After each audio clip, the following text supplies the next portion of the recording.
Hey, it's your buddy AJ from the Y-Files. And Hecklefish. Right, and Hecklefish. We just wanted to tell you that if you want to start a podcast, Spotify makes it easy. It'd have to be easy for humans to understand it. Will you stop that? I'm just saying. Spotify for podcasters lets you record and edit podcasts from your computer. I don't have a computer.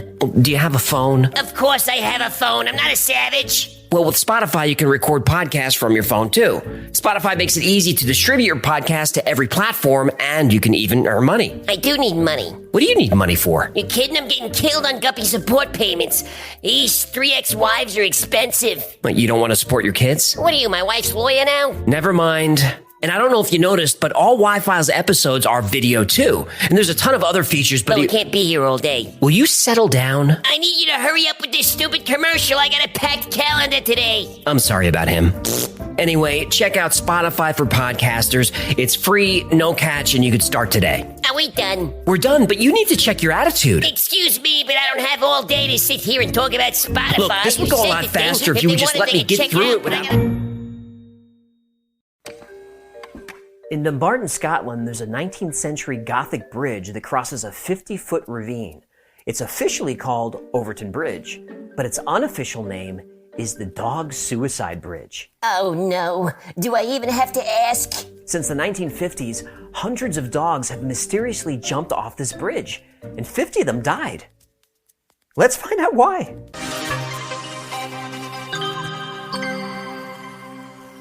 Built in 1895, the ornate bridge leads up to Overtoun House, a 19th century manor built by wealthy industrialist James White on the outskirts of the village of Milton in the Scottish Lowlands. It spans Overtoun Burn, a deep gorge with a small river. And hundreds of dogs have attempted to commit suicide by jumping off this bridge. And stories about Overtoun Bridge are all over the internet and have been featured on the TV series The Unexplained Files. There's even an entire book dedicated to this phenomenon.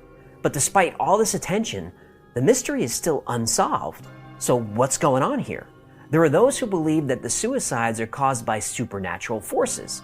They point out that the bridge's location fits the description of a thin place, which, according to Celtic pagan beliefs, is a location where heaven and the earth meet. Oh, I'd like to see a video on thin places. That's a good idea. Another theory blames the White Lady of Overtoun, who haunts the Overtoun House. Now, her husband John died in 1908, leaving the widow to grieve for over 30 years. And after she died, she became the ghost known as the White Lady of Overtoun.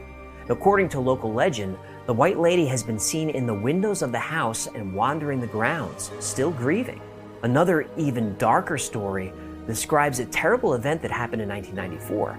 That year, a 32-year-old father threw his own baby into the gorge below because he was certain that his child was the Antichrist. Oof. The baby died the following day, and the father was declared insane, obviously, and committed to an institution. Locals say that dogs jump from the same spot where the baby was thrown. They believe there's some kind of supernatural rift that affects dogs' behavior. Now, most animal behaviorists agree that dogs don't commit suicide. Dogs can certainly become depressed, which leads them to waste away and die slowly, but there's no reason a normal, healthy dog would throw itself off a bridge. So what's going on here? The question is, why this bridge? Why Overtoun Bridge over all the other bridges that are here in this country? In 2006, Dr. David Sands, a canine psychologist, investigated the bridge.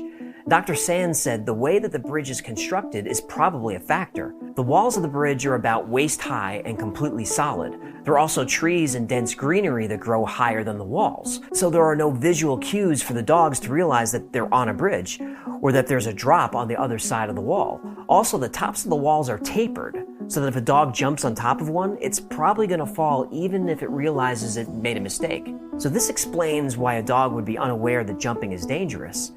But why would it try to jump in the first place? Well, Dr. Sands has a theory for that too. He points out that minks were introduced to Scotland in the 1920s and began breeding in large numbers in the 1950s.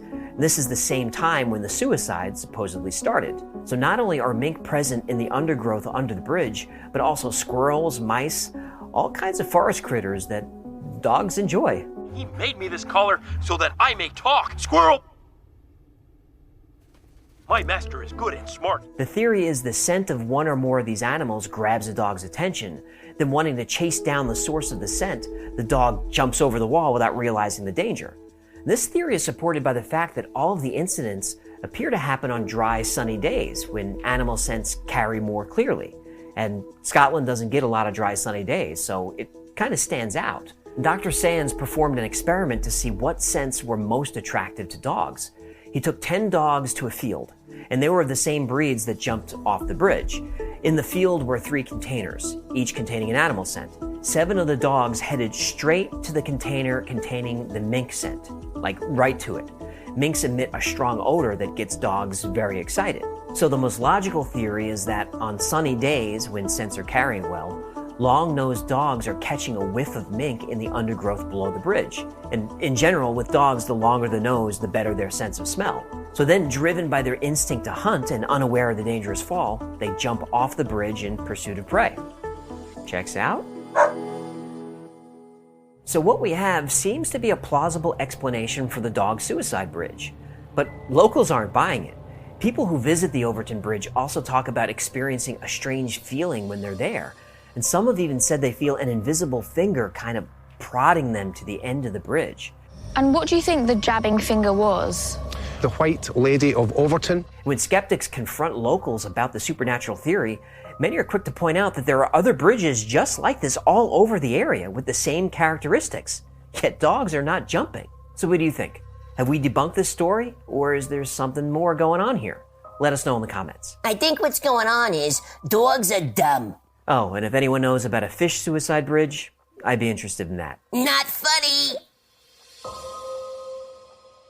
Thanks for hanging out with us today. My name is AJ, that's Hecklefish. This has been the Y Files. If you had fun or learned anything today, comment, like, subscribe, share. All that stuff really helps out the channel. Until next time, be safe, be kind, and know that you are appreciated.